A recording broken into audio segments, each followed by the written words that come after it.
Pierre Puchot, on vous a beaucoup vu sur le terrain du reportage, vous, à Mediapart, vous avez couvert la révolution tunisienne. Pourquoi est-ce que vous avez choisi de franchir le pas et de passer au roman ?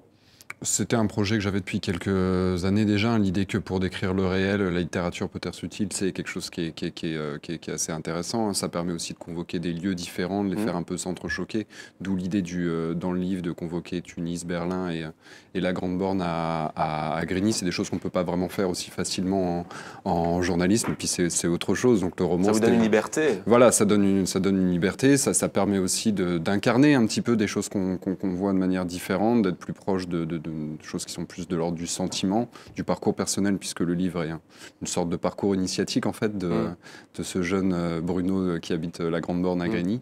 Voilà, c'est pour toutes ces raisons. Et soyons honnêtes, on vous pose souvent la question, puisque ce personnage Bruno quitte la région parisienne, il part en Allemagne, il se retrouve en pleine révolution tunisienne. Vous aussi, on sait qu'elle a beaucoup compté pour vous, cette révolution tunisienne. On ne sort pas indemne quand on est journaliste et qu'on couvre un tel événement historique, qui plus est en Méditerranée, qui est un trait d'union entre la France, votre pays, et l'autre rive de la Méditerranée. Est-ce que c'est une partie il y a une partie autobiographique?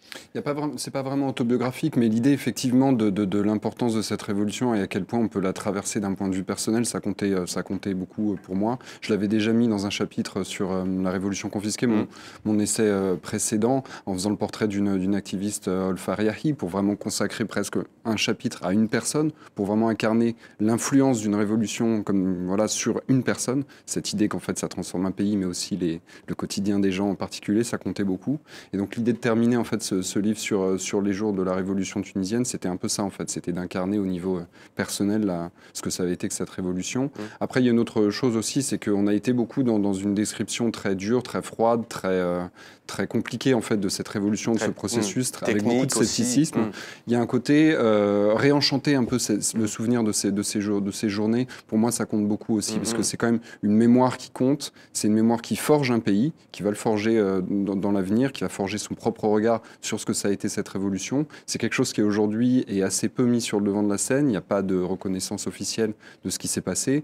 Et donc le fait de terminer et de parler un peu de Tunis et de ces jours-là, c'est aussi une manière justement de remettre un peu ça sur le devant de la scène et de dire voilà, quand même, regardez le chemin qui a été accompli. Mais puisqu'il est question des origines qui reviennent, pourquoi est-ce que vous n'êtes pas, alors piège ou pas, je ne sais pas, mais pourquoi vous n'avez pas pris un jeune d'origine tunisienne, par exemple? Pourquoi Bruno vous n'avez pas voulu justement tomber dans l'écueil? L'idée quand même, c'est qu'au départ, ce jeune Bruno, mécanicien, 25 ans de la Grande Borne, il a une série de cadres qui l'enferment, qui est assez incroyable. Il a le regard qu'il porte sur lui-même en tant que jeune un peu comme ça, déclassé, un peu désocialisé. Il a un regard qu'il porte sur lui-même par rapport aux femmes, par rapport à là d'où il vient, sur la cité, sur tout ça, que lui posent les médias, que lui posent un ensemble de choses. Il a un certain nombre de cadres et ses origines aussi, qui sont plus vraiment des origines qui comptent pour lui, puisqu'il n'est pas du tout content d'aller au Portugal l'été. Il est très content depuis y retourner, depuis que la maison a brûlé en 2003.